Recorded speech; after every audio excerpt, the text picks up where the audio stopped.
Good morning, daughters. Who's ready to live free or die hard? With a vengeance, people. Uh, this is the Shogun. And this is the S&W EXPerience podcast. Ah! On this episode, Oh man, you're gonna have to excuse the sound quality here because I was in a room with, an echo. So, and, I was on the phone, sound kind of dips in and out. But anyway, it wasn't the usual quality you used to on the SW experience. But hey, we're, next time will be better. This is the 40th episode of the SW experience, and I'm once again joined by my good friend Syxx.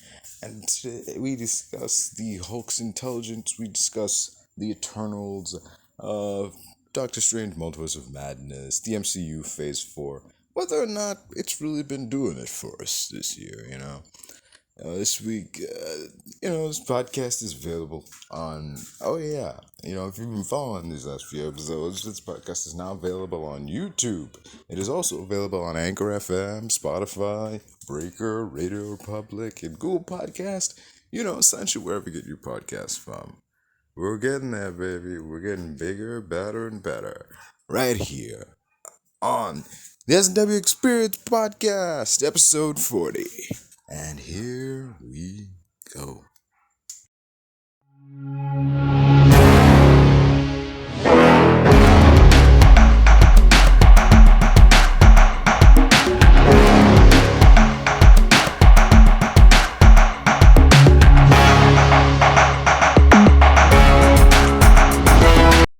And I wanted to ask, you think that, okay, since Thanos destroyed Xandar, that means, we're not getting, who's that guy? Nova. Yeah, Nova. Does that mean we're not getting Nova? No, I mean, planets get decimated and they rebuild. Unless the planet was destroyed. I mean, we have to think of it this way. Those words are a bit callous because he's emotional. He's hurt. He's destroyed. Thanos, in any case, when he finishes a planet, he is the planet 50% cut down. I don't think he destroyed the entire planet because, again, that's not that MO. Yeah. That's not this true MO in terms of Infinity War era Thanos. He doesn't wipe out the entire planet, he wiped it off. Just he did Gamora planet, just how he did it, the Asgardians. Yeah. So we should take what Thor said with a very, very small grain of salt. Obviously, he destroyed many buildings and infrastructure, but the actual, Xandarians, the Nova people, Nova Core, the citizens, The guys from Guardians, they didn't survive. Yeah. So through that, we will see Nova being introduced. But at the same time, Nova is probably a late 2020s thing. Yeah. Because we're currently in the early 2020s. Well, we're in the early 20s, I should say. It's kind of weird because when we say 20s, we think 1920s, but now we ourselves are in the 20s. So we're currently in the early 20s. Nova is probably the thing we'll see in the late 20s. Yeah. Not 30, late 20s. In 5 years, we'll see Nova. It's too early for him now. Yeah. It's not like he's a character you can delay to 20, 30 something. Nobody will give a shit by that. No, I mean, look, either way, the Infinity Saga is complete. It concluded with Spider-Man. We're now in the cosmic saga. Secret Wars, Secret Invasion, Fantastic Four. We are now entering that cosmic age. Doctor Strange, the Multiverse of Madness. We're entering that stage now. Yeah. You think with the, I wanted to get your take on Phase 4 so far, because, compared to, how Phase 3 ended off with them, they're going out into space, they're rewinding time, they're taking on entire armies, and Phase 4 has been pretty low-key compared to, them, because... Yeah, well, we have to remember that part of Phase 4 is building up those who end up leading into a new Avengers force on Earth. So, in any sense, we were forced to begin on Earth with everything. Yeah. We had to focus on Sam Wilson and how the Cap mantle would affect him and what he would do afterwards. We had to focus on Wanda. We had to focus on Vision. We had to focus on White Vision. We had to focus on Wiccan and Speed. I mean, we even have Patriot. We have Patriot in Captain America and the Winter Soldier. So everything that they're doing now is in service of, again, refilling the Avengers roster with the Young Avengers. She-Hulk, White Vision, because White Vision, of course, traditionally in the comics, he is the leader of the Young Avengers and the West Coast Avengers, which is in part a faction of the Young Avengers. So everything that we're doing now is in service of trying to rebuild the Avengers, and again, trying to branch out into space adventures and cosmic encounters.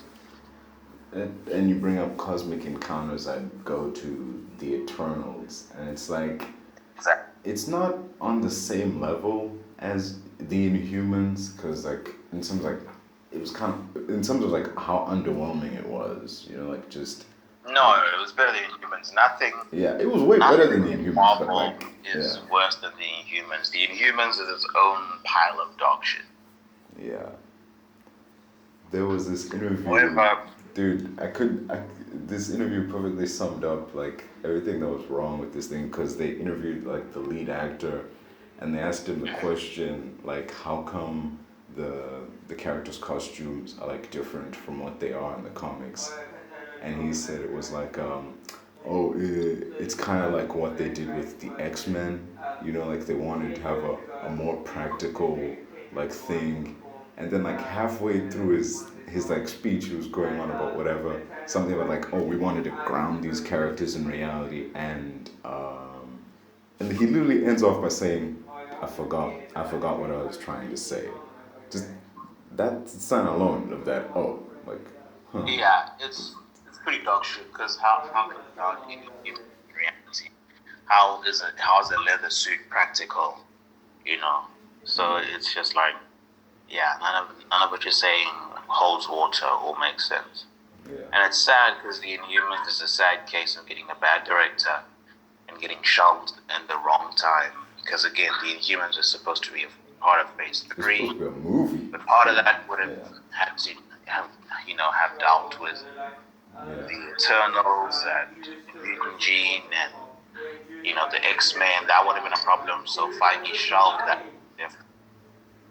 The series, which was again initially supposed to be part of the MCU, which again it was supposed to be a movie, after discussions of support, shelved it. They just shelved it altogether. It became a TV show that was non-canon and it exists in its own unique world of Australian boys and islands. There were a lot of islands, man. Just with regards to the Inhumans, like the very first episode, you could tell like this is gonna be rough, man. Like just this is not gonna be good. Yeah, cause when like the first major red flag was when they cut Medusa's hair. It's like, what are you doing? I mean, again, that was things for CGI. It's like, okay, we're gonna avoid the CGI hassle of adding hair, and we're gonna remove it. It wasn't in service of the story. It was in service of the CGI artists. Terrible.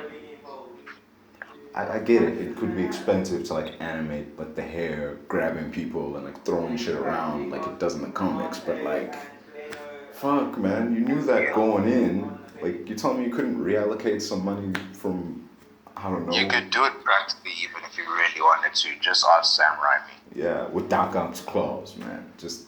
Yeah, 40% of those claws were actually real.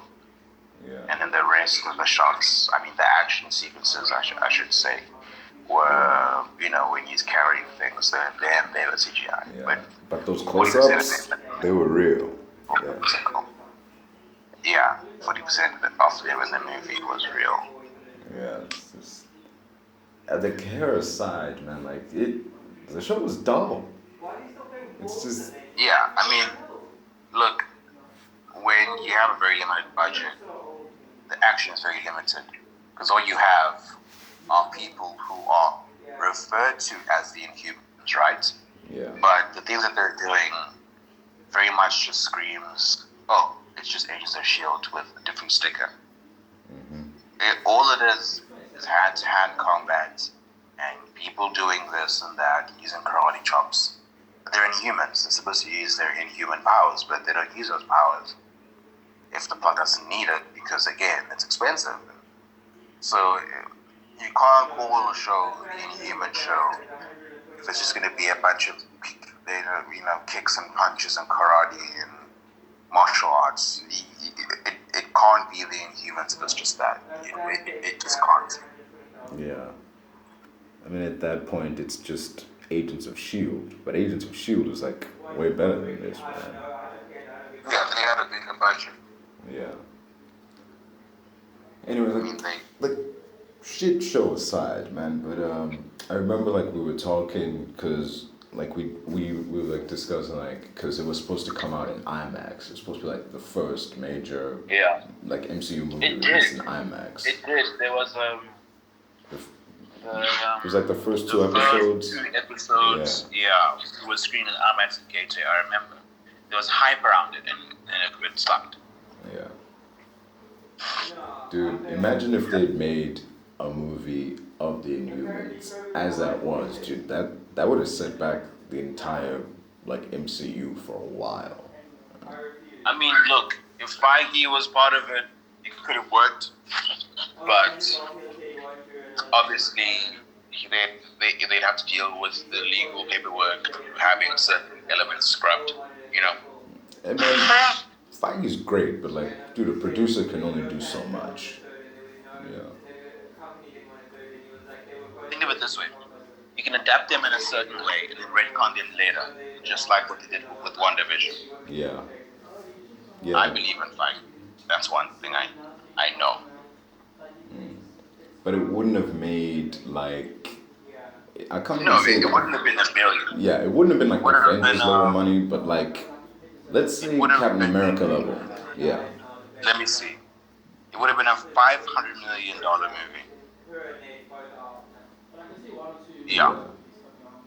Like just that out of Pretty much. curiosity, MCU fans checking it out, you know. Yeah, and then obviously the comic nerds Yeah. coming out as well. But still, the thing is, if comic nerds hate something, they're going to tell other comic nerds, and then they're not gonna go. Yeah. That's how movies bomb, you know. But so all you'll have left are the casual moviegoers. You want to see a Marvel movie. That's exactly why the Thanos flopped, because comic nerds said this movie sucks, so we're not gonna go. Yeah. They told each other, and again they're not gonna go. So yeah, it's a very tricky line to walk on. No, you were right when you said like the movie's alright. I remember you said like it's alright, but there were moments in there where you're like, okay, now I'm bored. Just Oh, you watched Eternals? yeah, and dude, that leader, like Cersei, was fucking useless sometimes, man. Just, dude.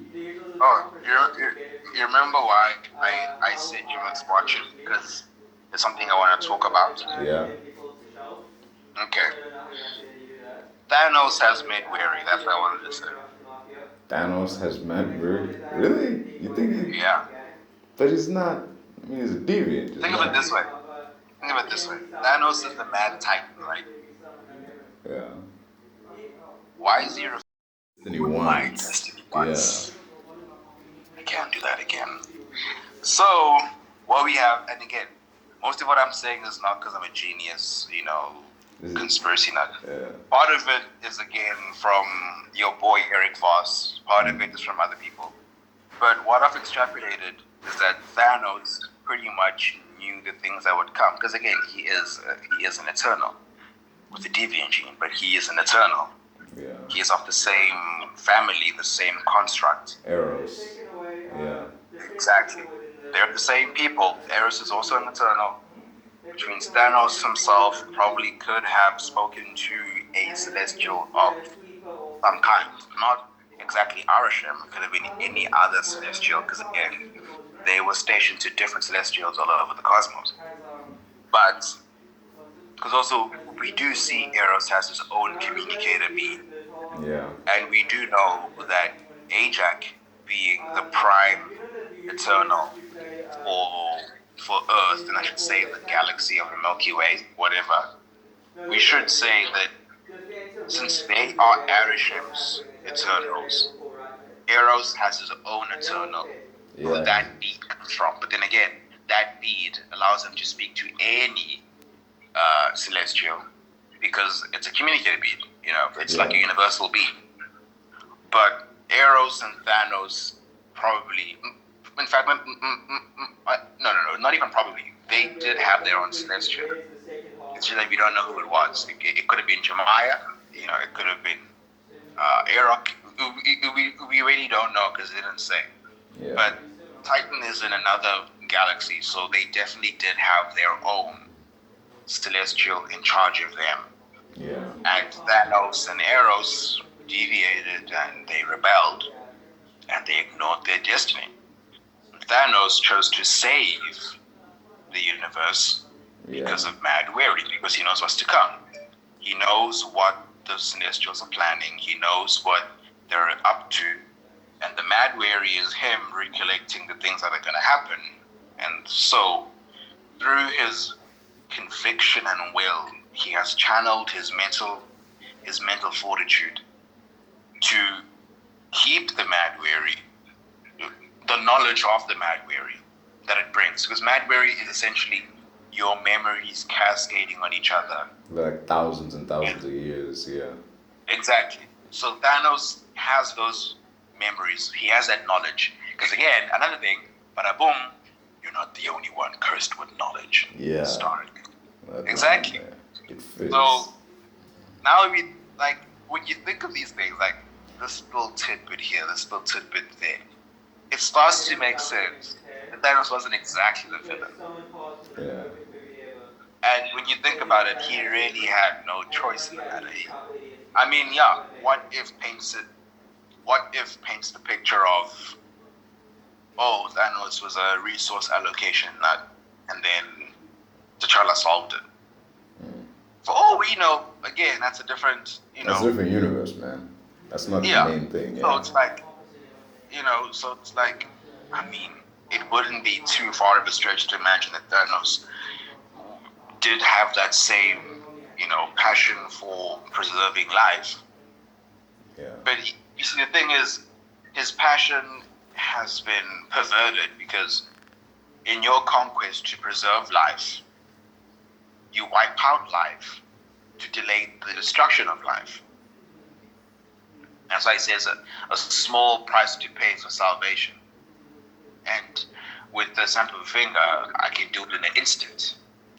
Yeah. And he's like, I call that mercy. Which again, yeah, sure. If the Celestial was compared to to be born, the alternative, yeah, it would destroy an entire planet. So, his way in his eyes, and even logically speaking, it is kind of better, but at the same time, from a moral standpoint, it's reprehensible. It's like, Jesus man, like, what the fuck? So it's like, it's weird because we understand, but at the same time, damn, that's fucked up. The thing is, like, in Endgame, all that goes out the window because he gets oh, the fact that they, killed me in this timeline means I must have succeeded. So instead of sitting back and letting events play out, he goes to get the glove and he's like, this time I'm gonna wipe out all life. Like, it's just like, what are you doing? Exactly. Like, that goes against what you stand for. That's him. Yeah, that's him at his most emotional, I should say. Yeah. When he's really on some fucking energy. Yeah, because they had him on the ropes at that point. Yeah. Because he even says, like, as long as there are those... Yeah, those who remember, yeah. Yeah, they cannot, So it's like, even back then, in the 2014 Thanos, you can still hear his convictions. Yeah. But now they're clouded by anger and rage. And he's like, what I'm about to do to your stubborn little planets, I'm going to enjoy. You know, even in all my years of conquest, it was never personal. You know, because again, it was him following his mission. But now it's like, damn, so... Yeah. Remember the trailer for Infinity War? He's like, fun isn't something I consider when balancing the universe, but this like puts a smile on my face. It's like, yeah, like now, yeah. It's like when the villain is like, you know, normally when I kill somebody, I don't feel shit, but like for the hero, it's like, I'm gonna enjoy this. Because like they've caused them such like stress, it's like, oh, I'm gonna enjoy killing you. Yeah. Because if he can't save the universe, he might as well destroy it himself. Yeah. And then in the comics he does. He actually like in the comics he succeeds and it's just nothing. It's just him like floating through space. And I was like, holy shit, the heroes lost. Not even like they lost, but there's hope. 12, remember? Yeah. And he's just like the whole thing of him just resting, and he's like, I watched the universe rise and I'm grateful. It's just like, I mean, yeah, he really thinks he's the hero. Like, there's no two ways about it. Yeah. He really thinks he's the savior. Like, he's so mad and deranged in his convictions. He really thinks that he is the hero. But he does have like some balance. Because remember in Infinity War, he was talking to Gamora. He's like, I wiped out half the population, but do you know what's happened since then? Like the people, there's clear skies, you know, there's enough food to go around. It's fucked up, but like, damn, it worked. He literally, like it's really hard to like mentally, you know, what's the word? It's hard to like rectify. It's really hard to decide on whether he was right or wrong. I mean, you can see the right. You know, it's really hard to wrestle with those thoughts where it's like, I mean, they should be grateful in a sense because they live for longer, but at the same time, they shouldn't be because they killed half of their people. Yeah, it's just, it's really tricky to... Even on Earth, there was like remnants of that because in Endgame, Cap was talking to Widow and he's like, you know what I saw today? Like, I saw whales in the Hudson for the first time in decades, man. Like, just, like, because the water's cleaner now because there's less people. It's just, But dude, I mean, that's like a little thing in the grand scheme of things. That's a minor perk. Like, oh yeah, the sea life is flourishing now because there's less humans. Just less fishes, less oil rigs operated by companies, corporations. Oh, actually, speaking about post Endgame Earth, here's my question. We know Ross is alive. Yeah. He's in She-Hulk. The Avengers died, they came back. But they died and came back in an instance where certain legislation was still applicable.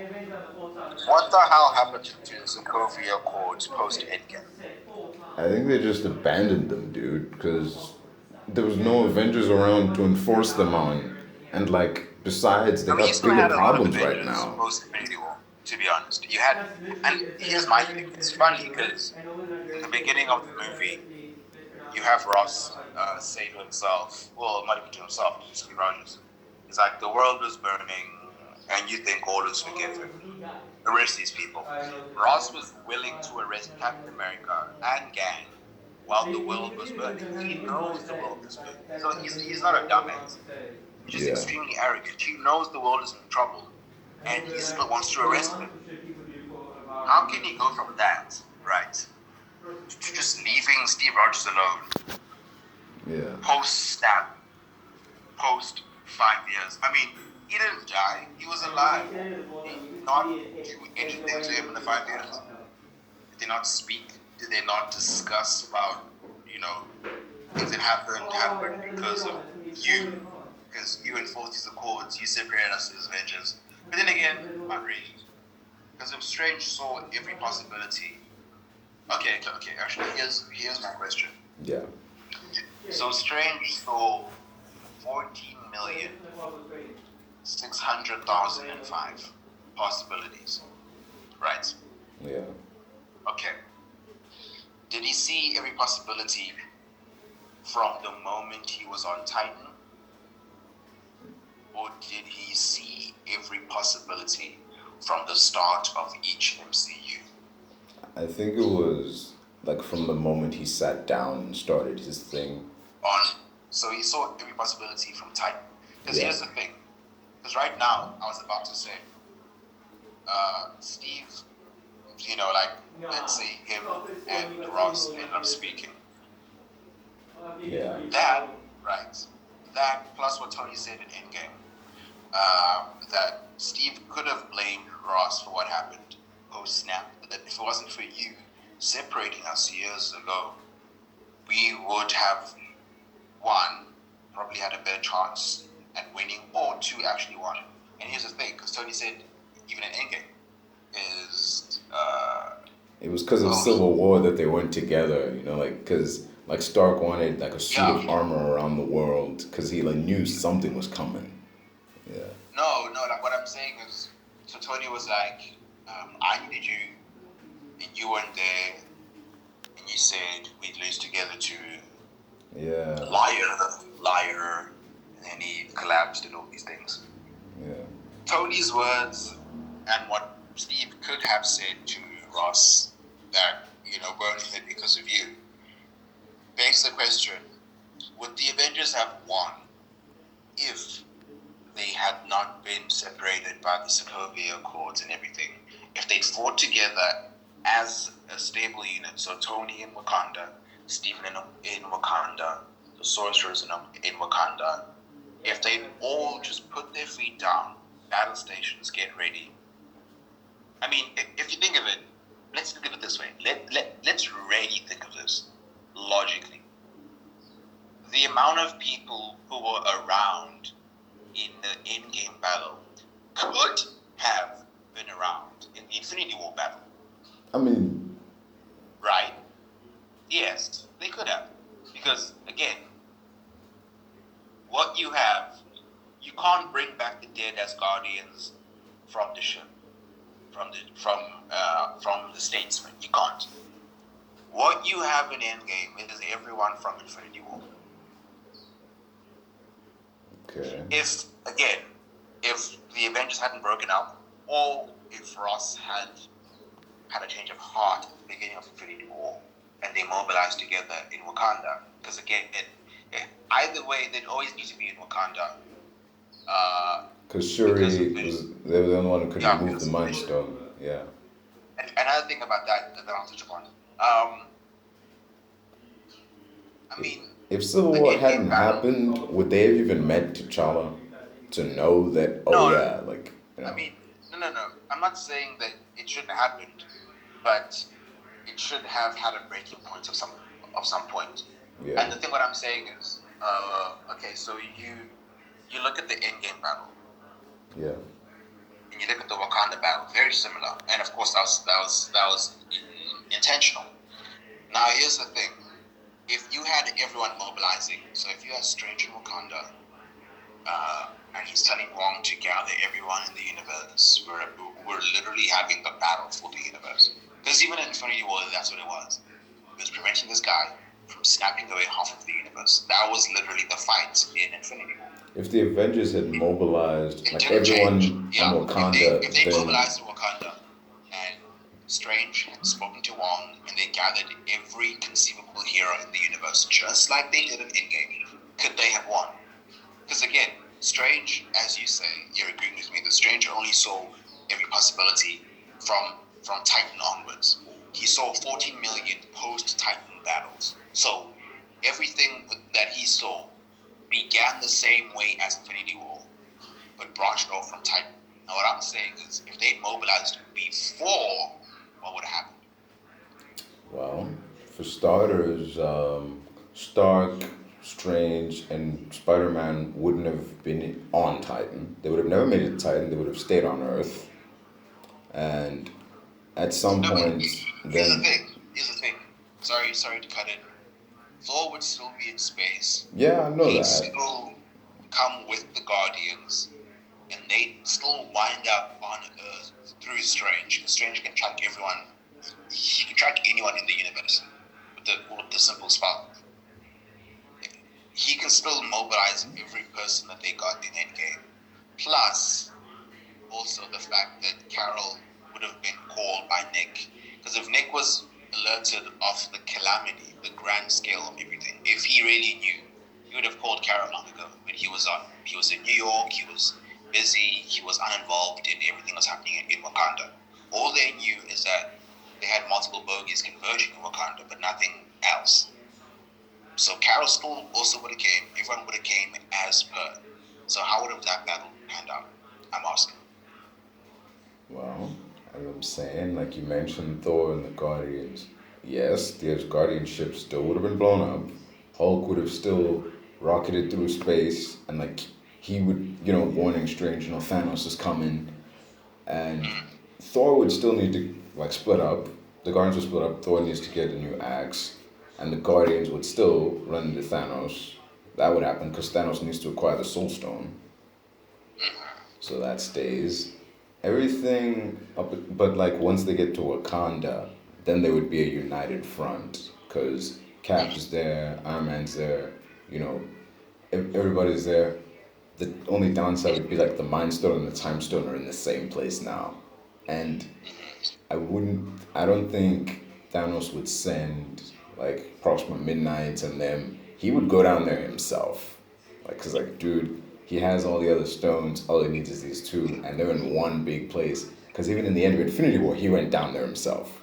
Like, there would be like that first wave of Chitauri and whatever, and Midnight and them would be mixing up with them, but he would come down with his army and like go all in. And sure, the Avengers have the Wakandans on the side, and the other sorcerers and shit. But like, Thanos would have like the Reality Stone from the Collector. He'd have the Soul Stone. He'd have all this shit. Gamora still dies. The Guardians still get they still get beat up. They find their way there somehow because they tracked him all the way to Titan. So yeah, the Guardians would be there, Strange and everything. They would all be there. It would play out essentially the same way, cause like the moment like Thanos showed up, like the Hulkbuster tried to jump him, and he just sort of like let him phase through, and just they wouldn't touch him. That's kind of what I'm saying. Strange might, because he's got the time stone, he can rewind, he can do illusions and shit, but Vision, I don't know, he's not in the what if. It's like a one hit kill thing, but in this main universe, he's not that guy.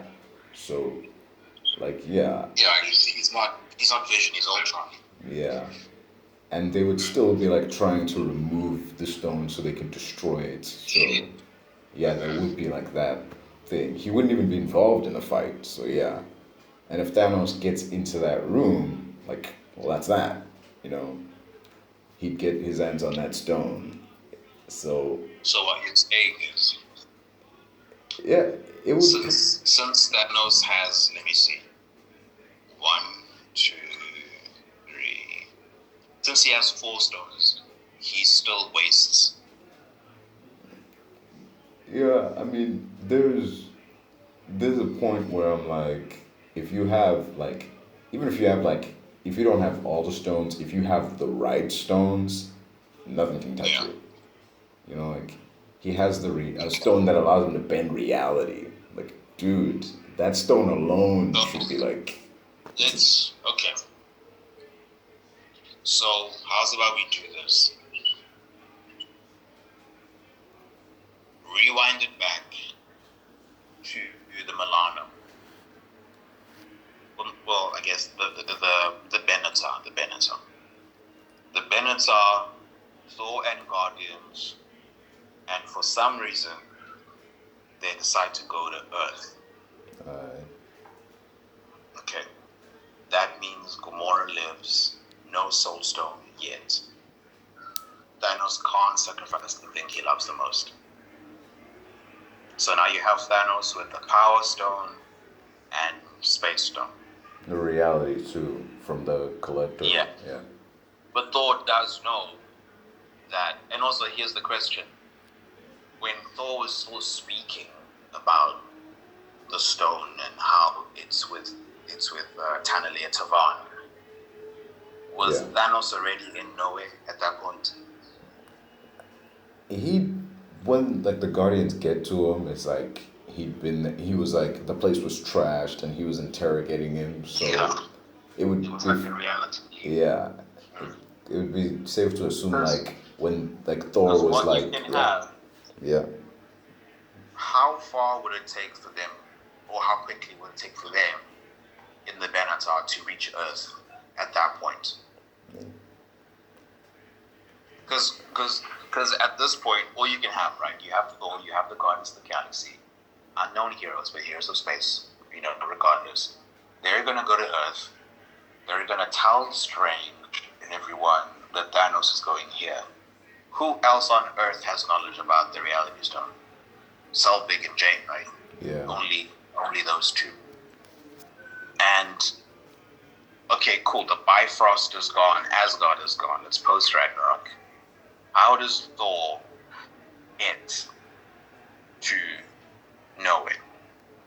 He would still need to get a new axe, because that was a big part of the story. So what story. you have now, the Guardians are on Earth, so Gamora is safe.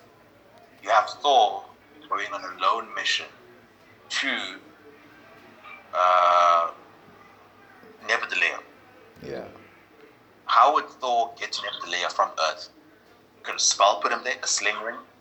No, man, they'd split up, just like they did in the main thing. Only in this timeline, the Guardians wouldn't be fucking stupid and take Gamora to Thanos. Just No. I'm saying take them to Earth. Because there are already 2 stones on Earth. Might as well touch base and protect the one place in the universe with the most stones. 2 stones. That's nothing to scoff at. 2 stones on Earth. They go to Earth. They stay on Earth. Prepare for us to come. Thor, because again, if Strange can summon portals to Mount Kilimanjaro, a place where he's never been, it's not like that thing. Who's that person with the power? It's not like Nightcrawler. He has to teleport to a place he's been to, or whatever it is. Yeah. Strange can just open a portal anywhere, as long as he has a specific understanding of where that place is. Yeah. What I'm saying is there no sorcerer who can open a portal to Neverdalia, and then Thor gets his axe? Because either way, the axe is not really important. If we're speaking about Thor needing the axe to summon the Bifrost in order to get to nowhere, you can skip that. You can literally have a portal going to nowhere where they grab Tanalia, or rather leave him there because he's a kind of a bad guy, he's kind of a shit guy. Leave Tanalia, grab the Reality Stone, close the portal. Thanos arrives, grabs Tanalia, there's no stone to speak of. Now he's there alone, only has 2 stones still. Now he has to touch base with the Black Order. The Black Order failed on Earth. They were kicked by Steve Rogers and co. Now you have the Reality Stone on Earth. You still have the Soul Stone that hasn't been claimed, because again, no one's done a sacrifice yet. So 1 stone can't be gotten. 3 stones on Earth now. Time, mind. No, 4. Wait, let me see. Time Stone, Strange. Mind Stone, Vision. Reality Stone. You have 3 stones on Earth. And Thanos with 2 stones. And a Vision who's still wounded, but they're going to Wakanda. Either way, Thanos does know that there are stones on Earth.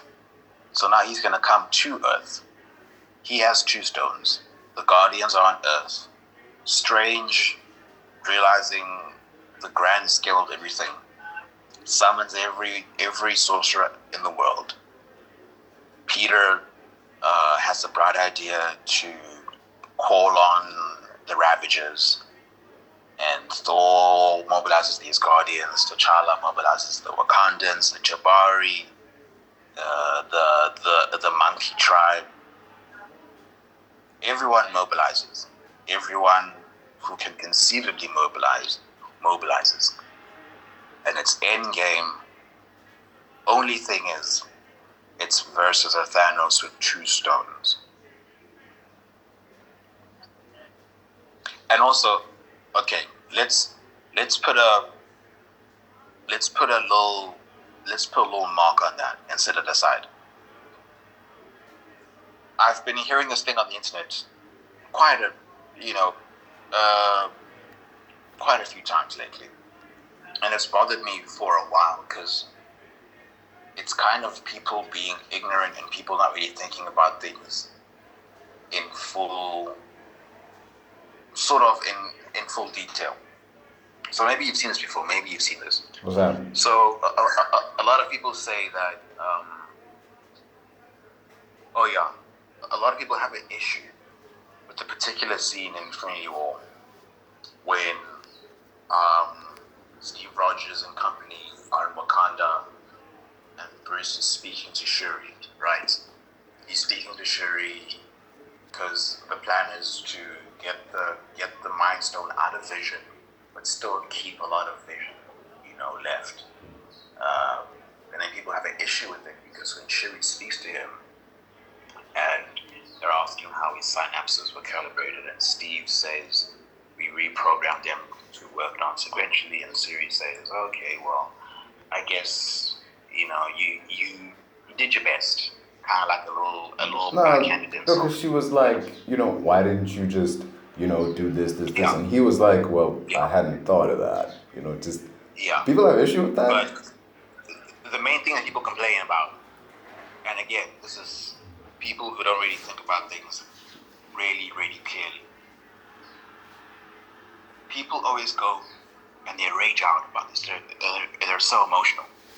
They're like, oh, but the person told you they didn't build Vision. It was Helen Cho and Ultron. Dumbass. They're not speaking about that. He's not asking who built the body. Vision isn't the body. The thing that they're dealing with in Infinity War in the Wakanda laboratory is the fact that Vision's mind was programmed a specific way. Who built Vision's mind? How was Tony and Bruce in Ultron's final act, the 3rd act? Vision had no, not Vision. The vibranium and organic material body had no brain. That was just a shell. Exactly. People complain about this, and it's so common now. It's really kind of like pissed me off because people complain about this all the time in like Reddit posts and threads. That there's once I hit Infinity War where Bruce takes the credit for building Vision. He built Vision. Who are you, Leto? Are you your brain or are you that meat husk? Who are you? A brain mostly, but yeah. Exactly. People are like, oh no, he didn't build Vision. It was Helen Cho erasure. No. Helen built the body. Bruce is the one who actually has experience, again, in bioorganics. So he said to himself, they built that brain. We saw them go through trial and error on how to destroy and rebuild Vision. No. How to destroy and rebuild Jarvis to properly acclimate into that body. They built it and they literally put a part of themselves. Because if you think about it, what is your brain if not just a whole bunch of complex binary and synapses and stuff like that? Yeah. I'm pretty sure they can build a virtual copy of their brain. Can they not? I mean, it's the MCU. And Bruce says that Vision is a construct of me, Tony, Ultron, the Mind Stone.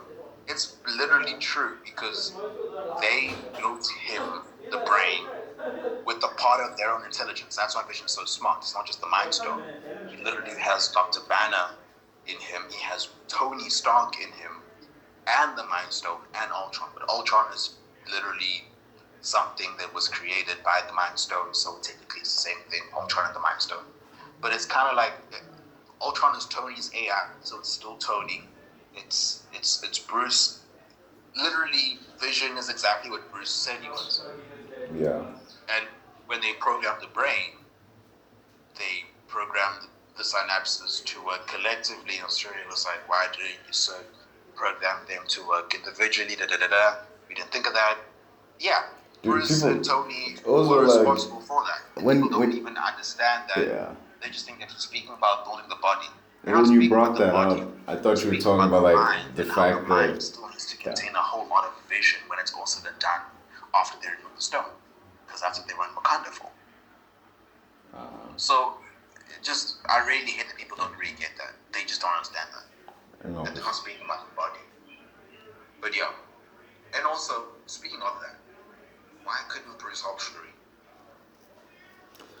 Well, I have an explanation for that. I feel like, give me a minute.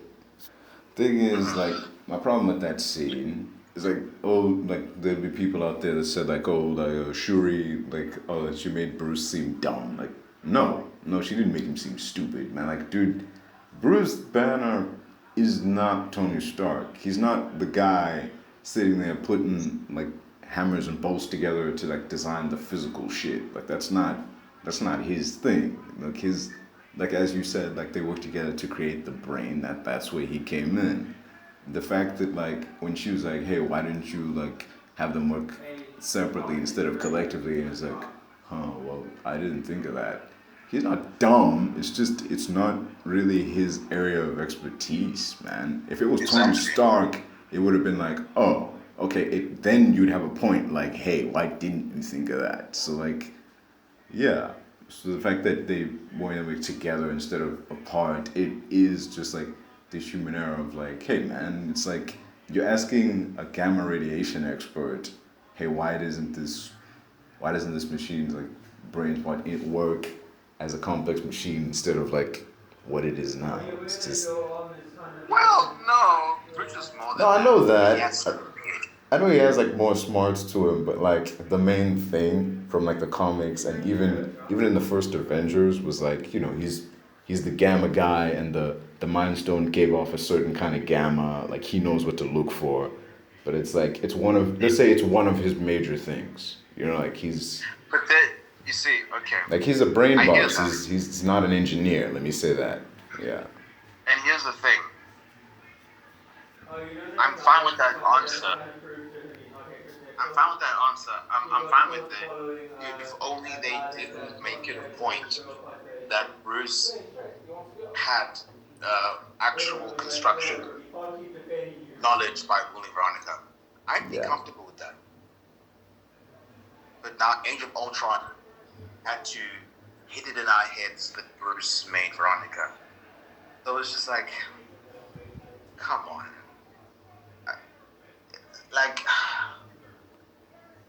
I get that having a smart guy as a writer is extremely tantalizing because you can make them do anything.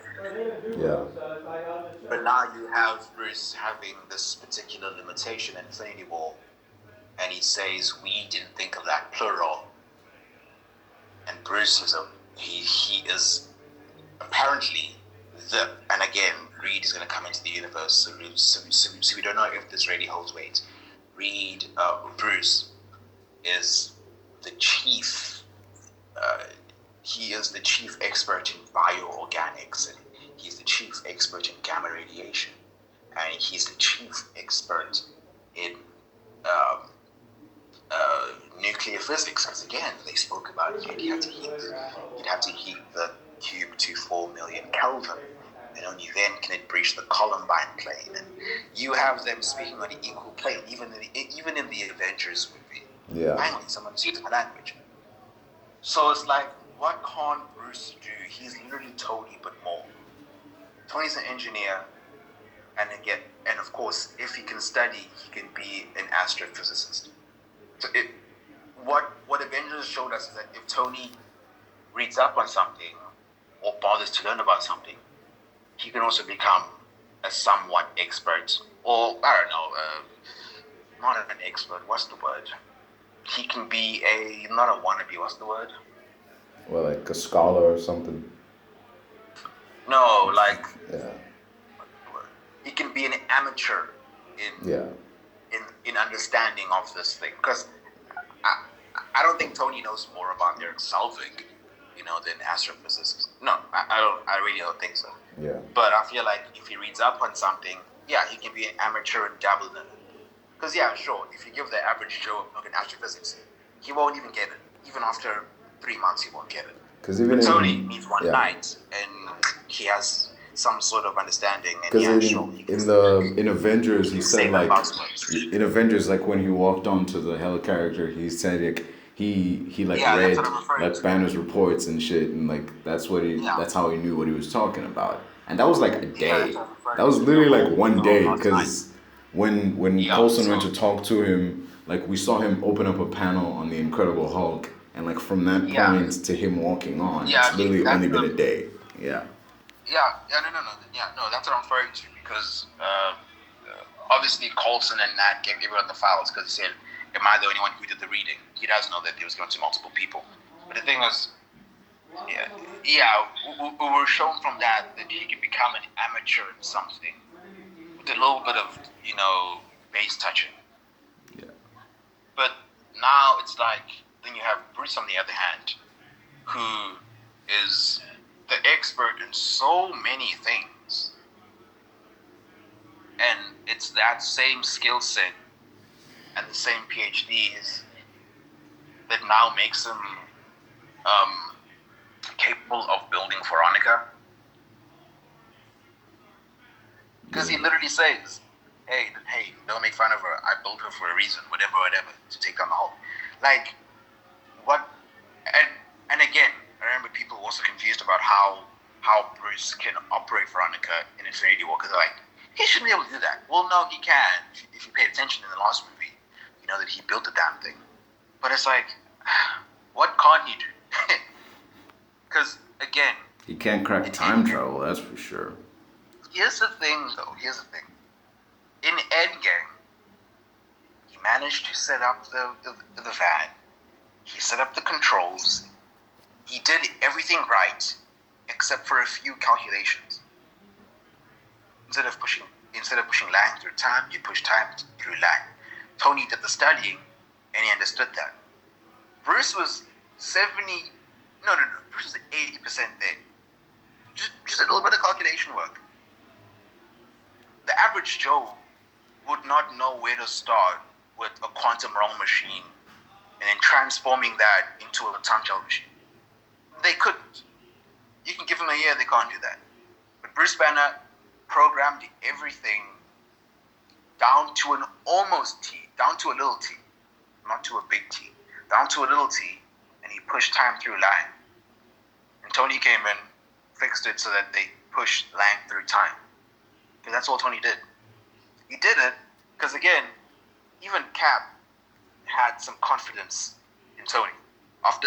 In Bruce, because after Tony turned him down, went back in his log cabin, he was like, well, Ant-Man's like, what are we going to do now? He's like, okay, well, if we're going to do this right, we need a really big brain. And then Ant-Man's like bigger than his, and then boom, cut to Professor Hulk. That scene worked in two ways. One, that it's literally a bigger brain because Professor Hulk is massive. But two, it kind of is a bigger brain. Bruce has more expertise in many things. He has 7 PhDs. He's actually a doctor. Yeah. Not to say Tony couldn't be a doctor if he wanted to, but Tony is chiefly an engineer. That's Tony Stark. He's an engineering. He is Elon Musk.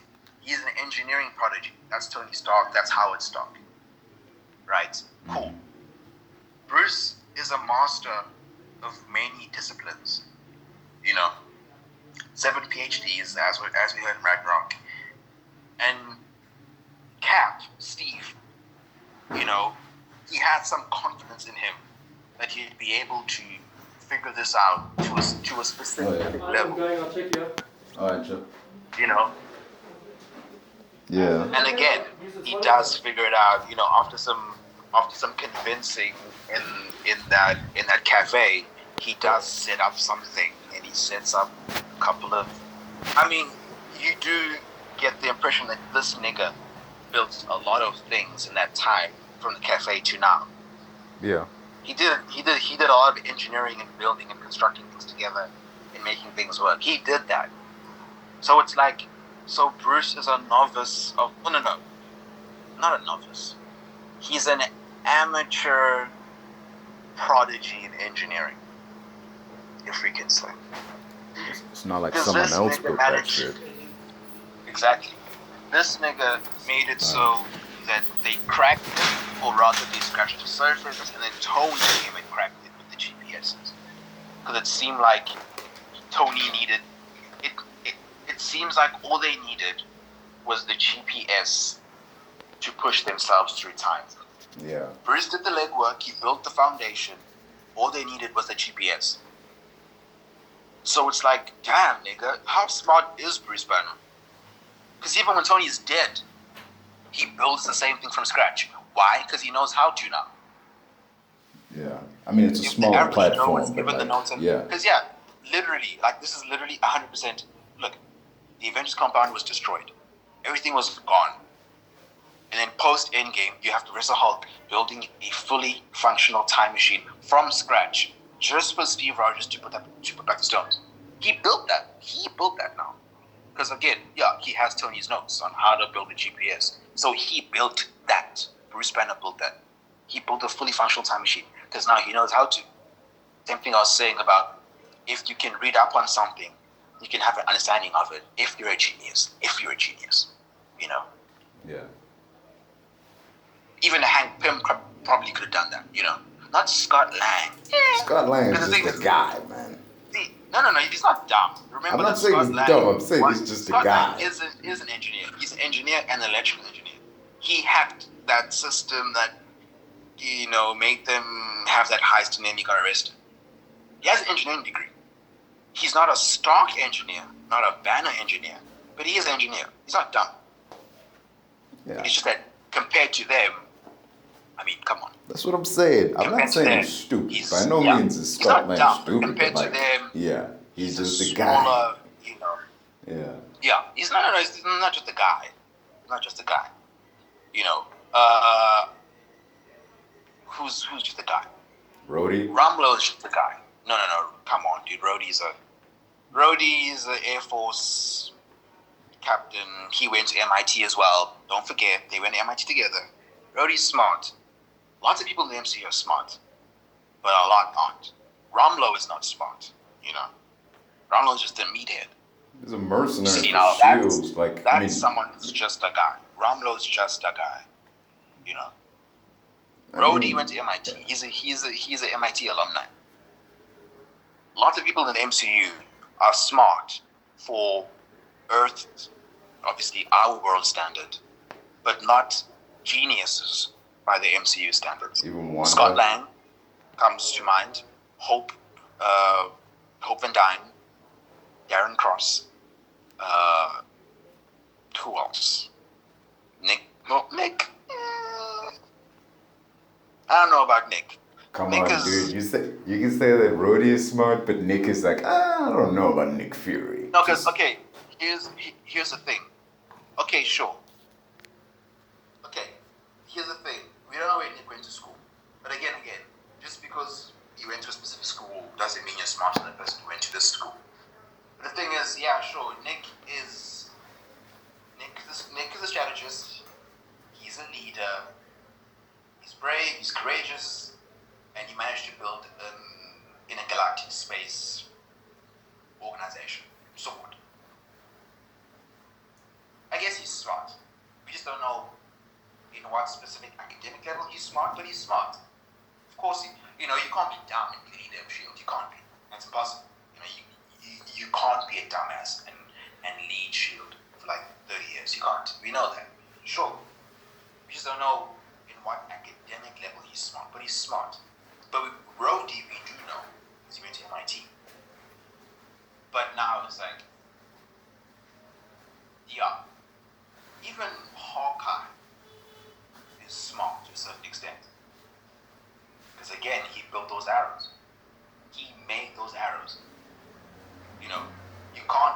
average Joe in a room with some PIM particles and say, you put this in that and make that do this to that. You can't. But Hawkeye can. Yeah. You know? And again, it comes with the territory of being a shield special ops. Proper. Like, this is literally, Hawkeye is above Rumlow. So, hold on. So Hawkeye is above Rumlow because Rumlow doesn't have a gimmick? No, not even just about expertise. It just, he outranks him. And he, no, not probably. You can beat him in a fight. And he literally does more stuff, engineering stuff, than Rumlow. So Crossbones does not doing it for you when he was Crossbones in Civil War. Did he build that? It's not like he can buy it from somewhere, man. It's not like there's a store or some just like tech floating around. There's a lot of places where you can buy things. Luke Cage, Season 2, Hammer Tech. You can buy lots of dangerous tech in the MCU. You can buy a lot of tech. If you know the right people in the right underground networks, you can buy a lot of tech. And as a former Hydra member, come on. You can't tell me you can't get some shit, some dangerous shit. You can't tell me you can't get that. Think about it. But like, Rumlow, he ain't it. He ain't the bride is tool and shit. So not a fan of Crossbones, huh? He's a meathead. Him and those SHIELD special ops members, they're meatheads. So stealing a virus, threatening to unleash it, kill fucking millions, like that's a meathead guy plan, huh? It failed. How can you win? You see, it comes out with ego. They thought they can beat the Avengers. Ego blinds you. The arrogant never do. They didn't see it coming. Thanos, the prophet, who would prophesize his own failure. Yeah. The arrogant never do. But So it's like, yeah. in the end, he did win, in a way. I mean, he died, but he did get one over on the Avengers in a way. He left that legacy. Yeah.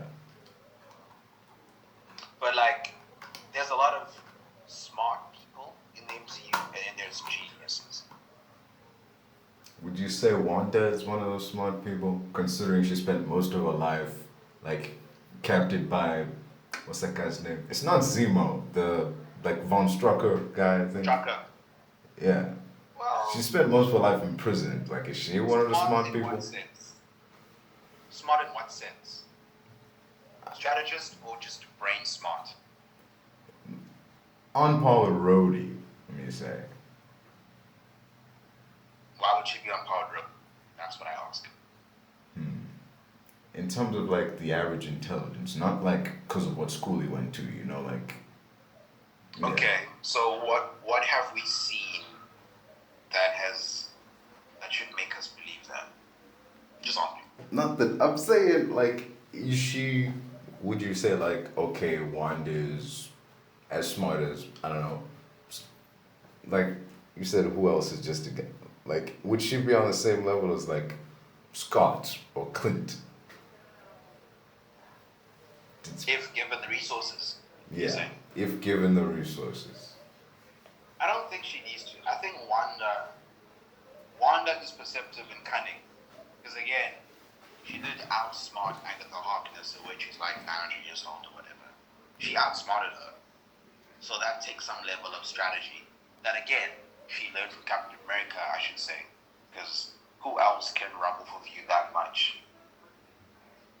Yeah. You know, Steve Rogers. I think there's a lot she learned from the Avengers. More specifically, the Underground Avengers, because I feel like Tony didn't do much for her, except provided for, under her head. But like I said, I mean, I say this every time we kind of bring him up. Like, Tony Stark is a bit of a dick, man. Like, just. Yeah, I mean, it's arrogance, you know. It's like it's arrogance, it's guilt, it does a lot of things to you. I mean, Tony Stark is smarter in the Civil War run from '06, the actual comic run. But in the MCU, it's just, there's a lot. There's a lot to unpack about what Tony has done. There was, but ultimately, it's fine. He saved the universe. There's this thing in I noticed for like in Spider-Man, from Homecoming to Far From Home, like dude didn't learn his lesson because there was a thing where he was like, it's like, I thought you were ready, clearly you weren't. Like I'm taking the suit back, and then by the end of the movie, it's like, like here's the Iron Spider suit. It's like you're clearly ready for this, but like he wasn't. He was still very much like the friendly neighborhood guy. But then in No Way Home, to show like dude hadn't learned his lesson of like giving him stuff he clearly wasn't prepared for, the glasses and the ability to call down a drone strike, you gave that to a kid. Just dude. Who activated it when his bully made him mad or something? I mean, granted it was accidentally. But again, it's that same carelessness that comes with being a child. Yeah. Yeah, and it's sad because Peter is smart. No, wait. Is Peter smart or a genius? What do you think? Peter Parker is dumb. I'm sorry, dude. No. Look, remove the childishness. He's childish. You can be a smart kid who's extremely childish and dumb in the sense of being a kid because you're mature.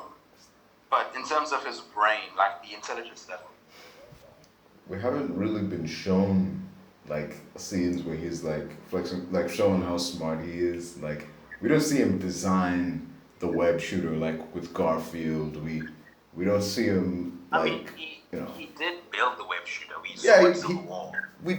saw he already had a web shooter, but like past that, we don't have moments of him showing how smart he is. We have moments where you show how strong he is, how... Here's the thing. Like, in the Spider-Man... What is it? First year? I forgot what the name's called. In that cartoon, we will see that. We will see him building the web shooter and creating the web fluid. We will see that. But what I want to say is, technically, we saw him do real-time geometry in a constantly moving cascade. Yeah, that movie. In No Way Home, we got to see how smart Peter Parker is. But in Homecoming and Far From Home, no. I mean, here's the thing. How could you showcase his smarts in those movies? For starters, have him figure out that Mysterio is up to something, as opposed to having the clue literally land in his fucking hands. Just... Yeah, but, okay. Here's the thing, dude. He's a naive child. You think of Far From Home. Peter just lost his greatest idol. He was projecting on Quentin Beck as his next Iron Man. That's why he gave him those glasses, because he literally saw him as a Tony conduit.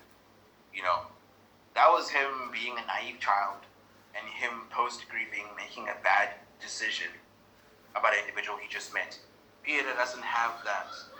He doesn't have that emotional quotient to be like, hold on, I know that I just went through this, but I should be apprehensive of you because I don't really know you that well.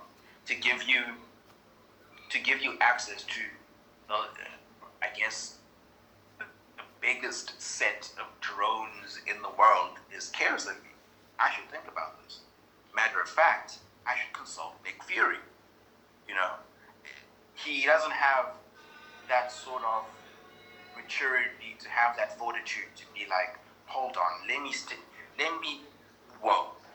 step back. Let me consult. He's a dumb kid. He wants another Tony Stark, and he made a mistake. But it's like, is that part of his intelligence? Is that part of his intellectual ability? Would you say impulsivity is like a sign of whether someone's intelligent or not? No. It's a sign of maturity. How impulsive you are. Because it's like, if you get your first big paycheck at 25, right? You have a job, you're happy. And the first thing you buy is like a MacBook Pro. And you need couches. Your couches are like 21,000 Rand. And you buy a MacBook Pro that's like 20,000 Rand. That's being immature as an adult to realize that there's more. It's kind of having that. It's having. What's the word? I'll remember the word in a minute. But it's being mature enough to realize that there's other things they should be focusing on and other things you should be considerate of instead of just making an impulsive decision that will again affect you leading into the future. Because now you're going to be couchless with a MacBook, and it's like, what's the point? So it's not intelligence, you know. Yeah. But it's immaturity. Not to mention in No Way Home when dude he just found out his friends aren't getting into MIT. He doesn't go tell his aunt. He immediately goes to Doctor Strange. He doesn't call the fucking office. Even Strange is like, wait a minute. You wanted me to brainwash the planet, and you didn't even think to call somebody. It's just. And I mean, it's the mere fact that Peter's grades can get him into that school. You know, I mean, even Flash, and weird because Flash in the comics is a bit of a dunderhead, but whatever. I guess the Flash was smart, whatever. But yeah, they're all getting into MIT. Wait, technically, Peter should have been, if not for the spell. So now they have no record of him applying, because again, you need the documents to state so. And again, you need his alma mater. They need to have a school. I don't know how that's gonna work. But they're all smart kids. They're just wildly immature. But MJ is more mature. Definitely more mature. Oh my gosh, she's more mature. She's more mature. Dude. But I feel like that's to do with her life experiences. Because you look at MJ, she's been through a lot. Like, you can just tell. Yeah. She seems like she's hardened. Even the conversation that they were having in Happy's condo, and she was in a home, like, you're very, what do you say? He was like, I don't know, but they're just speaking about her character traits. And most of them were like, yeah, no, she's definitely much more mature than Peter. Age, yeah. Yeah. But my wonder is, because remember, even MJ scolded him, come to think of it, because when they arrived at the Sanctum Sanctorum, they thought that they were there because Peter happened to encounter a villain, right? Just happened to. They don't know about the multiverse, they don't know about a spell. And they found out about a spell. It's like, wait, you made a spell to get us into school? They didn't know about that. They just thought that MIT reconsidered and they were giving him another shot. But Peter made a spell, and then that spell resulted in villains. And it was like, MJ was like, perhaps consult with us in future before making any choices. Remember that? Like, even that alone, it's like, wow, she's scolding him. Yeah. Like, perhaps you should have thought about this or consulted us. Because again, it's exactly what I was saying. It concerns all of them, not just him. Yeah. Yeah, like in Far From Home, like exactly what I was saying now, where Peter could have consulted with S.H.I.E.L.D. He could have spoken to Maria Hill. He could have spoken to who he thought was Nick Fury. Because even Thanos can give him advice, But then again, the thing is, even they trust him, so I'm not sure about that. But actually, no. Did they really trust him? Did they? Not really. Because the thing is, fake Fury kind of had they did, because there was a scene where Peter came in, he had his mask on, and Fury was like, hey, take the mask off, everyone knows who you are. And no. Beck was Forget right that. there. I mean, but remember the code with Happy. That code word that he acted like he didn't understand, but he understood perfectly clear. Because again, right when Quentin is about to kill Nick, Nuke comes and destroys the drone, and then he'll say something, he makes some witty comment, and then in the end of the movie, they're like, I don't trust that guy, please, since he can fool me, whatever. But it's like, did they trust him? Were they hoping for a double cross? I don't know.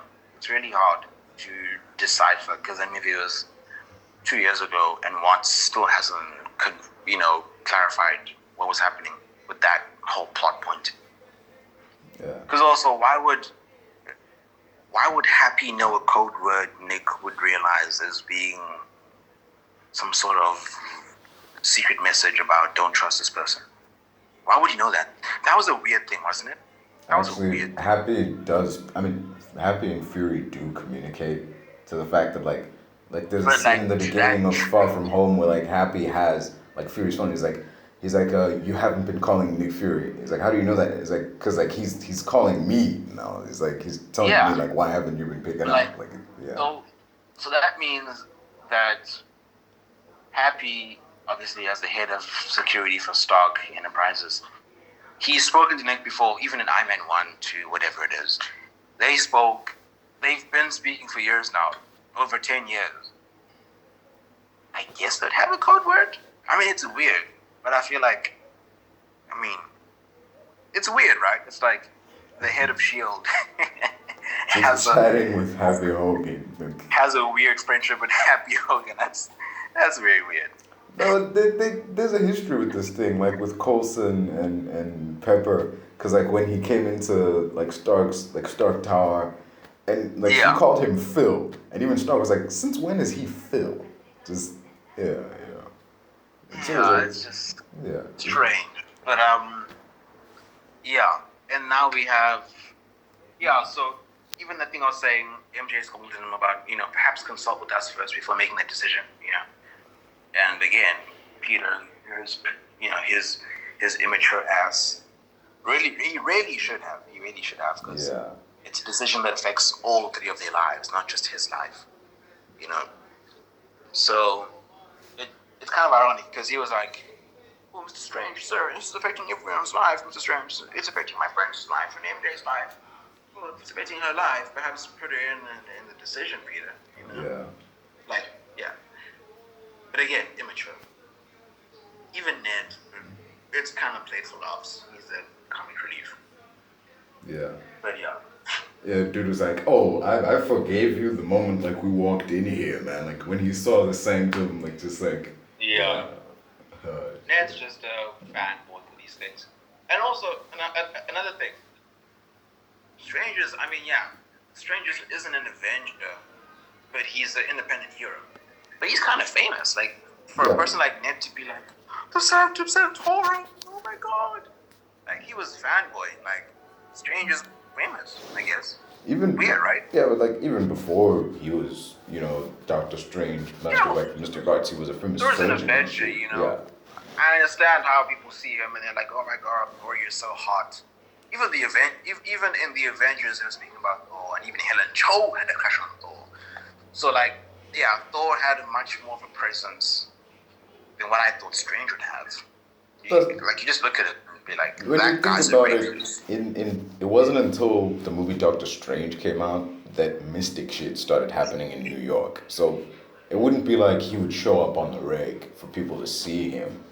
Like, and when we saw him in Infinity War, he wasn't wearing his like wizard garb. He had like serious clothes, Yeah. You think that he's like some sort of recluse. He's some sort of mystical recluse. Yeah. But no, Ned knows him. He knows the Sanctorum, and he knows how. Yeah, I don't know. I guess it's just a weird. I guess the MCU it's a very weird universe to inhabit because people are just casually known. Or they hear him. I'm just thinking about that scene in Infinity War where like Strange is dressed in like regular clothes and he's like going down to the store. He was basically like, hey, I'm going to the store. Like, hey, Wong, you want something? Like, Strange just casually walks into a store, like, coming in to buy groceries and shit. Exactly. Like, you'd think that he'd avoid the store because he'd get swamped. Yeah. Because he's famous, apparently. Yeah. I don't know. I guess it's just kind of like a thing of only the real ones know Strange. I feel like John Appleseed wouldn't really care about Doctor Strange. You know what I mean? Mm. Yeah, but like a person like Ned probably follows hero activities quite like in close detail, to the point where he knows this and he knows this and he knows this, and he knows the Sanctum Sanctorum for some reason. Yeah. A weirdness of this universe, man. Yeah, just a weird world. Have you been really vibing with Phase 4? I mean, in general. I know it's not over yet, but like so far you've been vibing with Phase 4. What was the question? Have you really been feeling Phase 4 like you felt the other phases, like so far? Even though like it's not over yet, far from it, but like so far, are you liking what's Like, been going am I on in feeling Phase 4? Yeah. Yeah, it's what's the word? It's a very interesting build-up. The build-up is nice to see. Yeah. Because, like, we know that it's building to a lot. The thing is, like, we don't know what that lot is, because with Phase 1, it was... we have an idea. Yeah. In Phase 1, they were building to, the Avengers teaming up. In Phase 2, they were building to, like, the breakup. In Phase 3, they were building to Thanos. Yeah.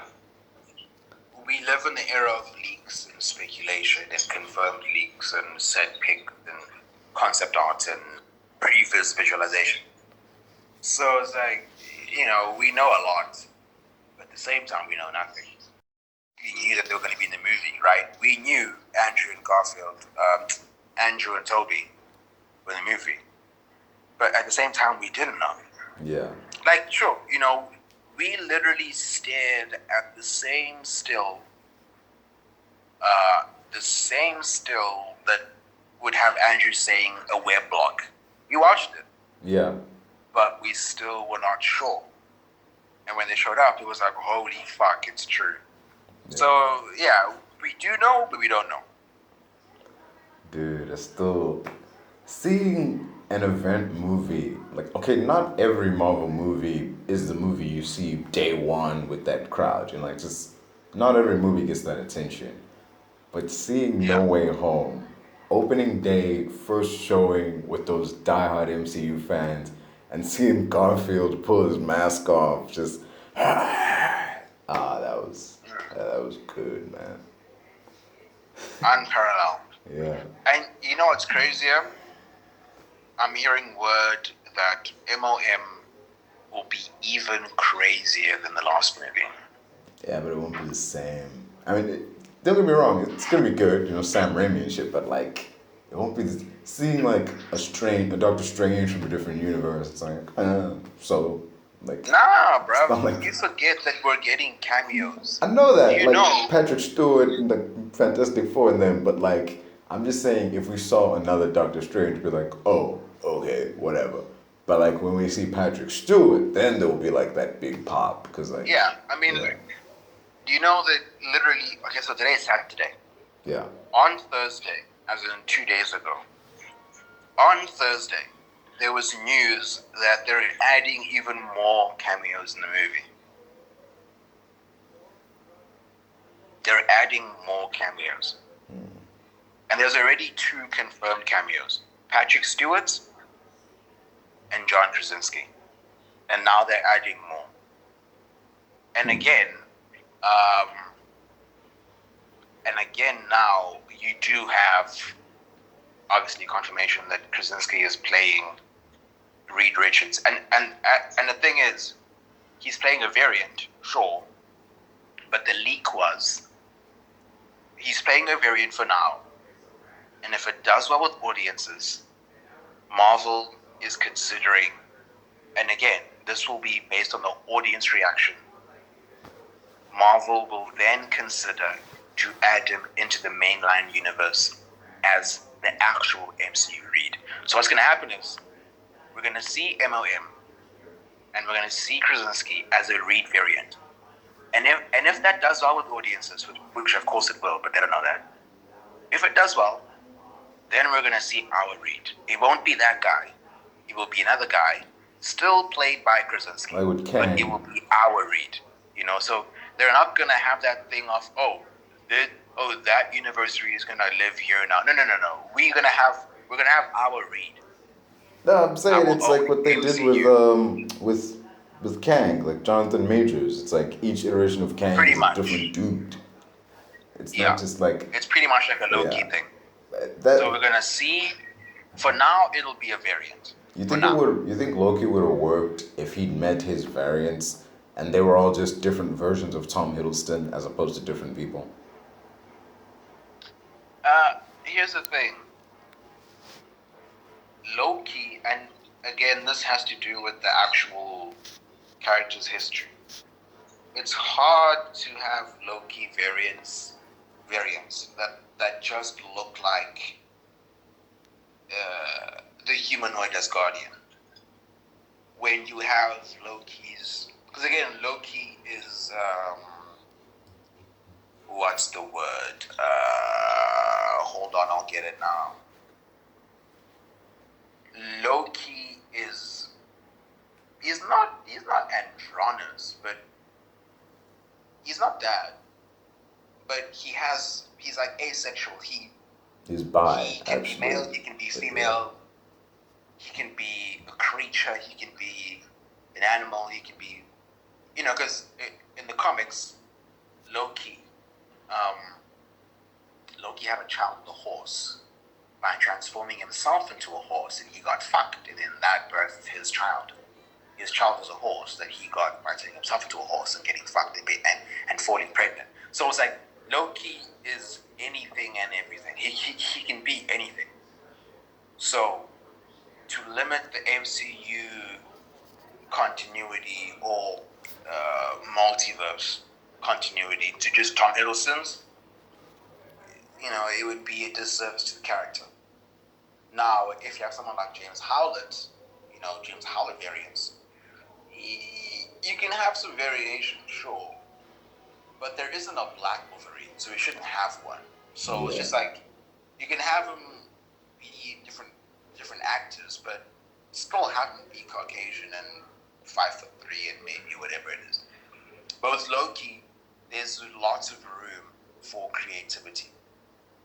You have Alligator Loki, you have Rune King Loki, you have Classic Loki, you have Ultimates Loki, you have Post Ragnarok Loki, you have Kid Loki. There's many Lokis to pick and choose from. You also have the Black Loki, Boastful Loki, and also in the comics. And you have lots of Lokis to choose from in the comics and different people. You have Horse Loki, you have Hela Loki, you have Rogue Loki. So, he can be anyone. Yeah. He can look like anyone and still be Loki, because that's what Loki is. But yeah, that's only for Loki. For anyone else, it's very hard to. You still have to keep them in a specific classification. Like in every Reed variant has to be a white guy, a Caucasian male in his 40s. Yeah, well. But again, it's going to be difficult to. But also, I feel like because they made the movie, it might as well be added into continuity. Johnny Storm has a black variant. Yeah, whatever. Yeah. That's going to be a thing. Storm has a black variant. So that's kind of something that's not really spoken about. And I doubt we'll see Jordan come back ever as Storm. As Killmonger, sure, because he did, for what if. And he also, he was very coy with his future in the MCU. He was very coy in an interview, which kind of gives us a lot of things to think of regarding if B. Jordan will return, which it might look like. There's no confirmation, there's no leaks, there's no nothing, but his coyness indicates something specific. Yeah. Yeah. But other than that, yeah, we're gonna have a Krasinski variant played by Krasinski variant. You're gonna have a Reed variant played by Krasinski, and then if it does well, Krasinski will reprise a role as the mainline variant in the MCU.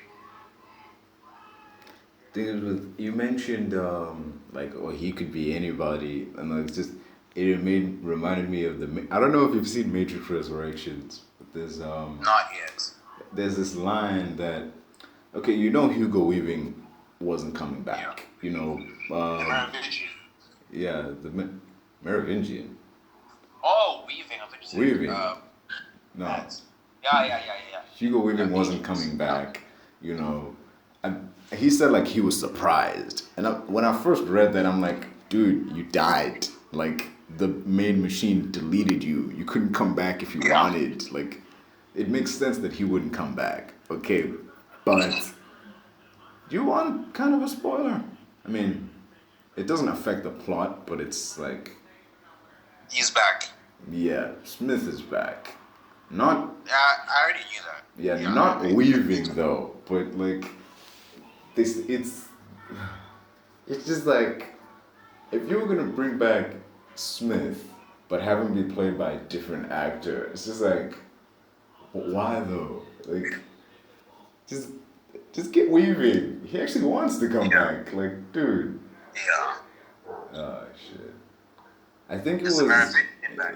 Yeah, I think it was more like they wanted to throw us off in the beginning, like, oh, this is just a guy, you know, that Neo's Wait. talking to, but like, yeah. Wait, is the Merovingian back?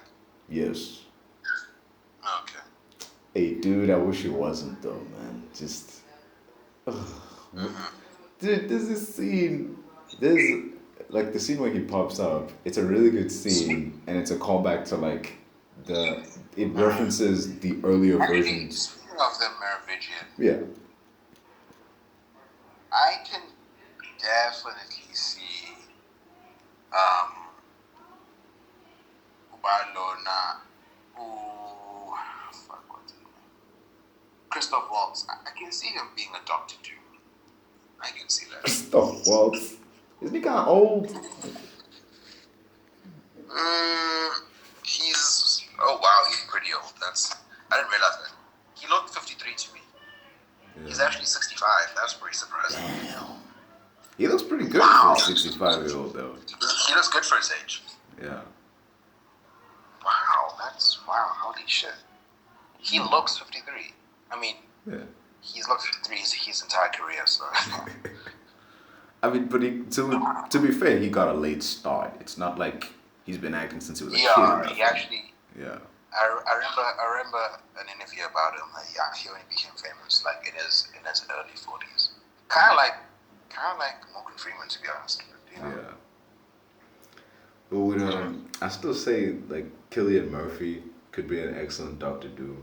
Just Yeah, no, excuse me. I still like Cillian, yeah. but Christoph would have been a good Yeah. fit if he was like 49 or 47. It would have been good. Did you like But his he's 65. Blofeld in the Bond movie?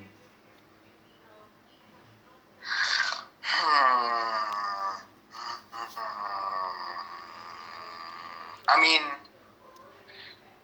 I'm all for what do you call it?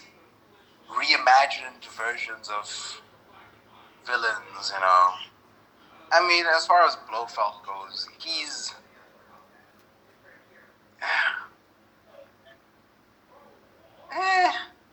it's fine.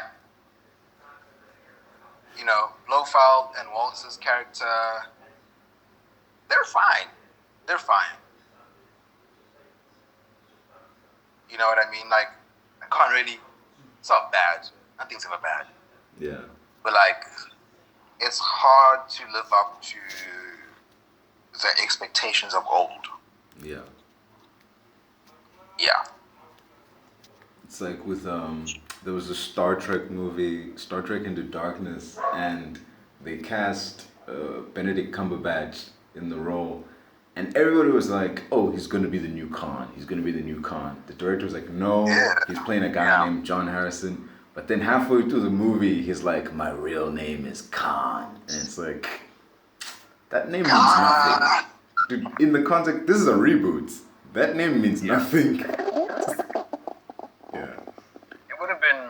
It would have been some sacrilegious sort of fan service to have Pine just shot out Khan menacingly. Alright, it would have been funny, I guess. It would have been kind of funny. Dude, it's just. I mean. That it was a fine reboot. Yeah. It wasn't bad. It really wasn't bad. By no stretch of the imagination, but like, hey. Hemsworth did well in his 2 minutes of screen time. Yeah. I thought he was gonna be Kirk, honestly. What a fun that he was cast. I'm like, Yeah. oh, alright. Yeah. Before we knew that it was a flashback, he wasn't him. Yeah. Cause dude, he had everything. He had the sweater, like the hair and everything. Like, He was just, still, like, yeah. dude. I mean, he was still skinny because he was before Thor. Yeah. Yeah, if we never landed Thor, he could have been that franchise's Kirk. If we never landed Thor. Yeah. But Yeah. Yeah, it's this phase so far has been pretty. Like the phase 4 has been pretty good, and like I'm actually like looking forward to Multiverse of Madness, not just for like the cameos and stuff, cause like I want to see Sam Raimi tackle an MCU film, you know. Yeah. Yeah. See what the Raimi lens could see how it would shine in the context of the MCU. Yeah. Like when battery is like seriously low. Like, you mind if we like pick this up like at 3? Yeah, fine. Alright, cool. Alright, cool, done. Peace, man. Sure.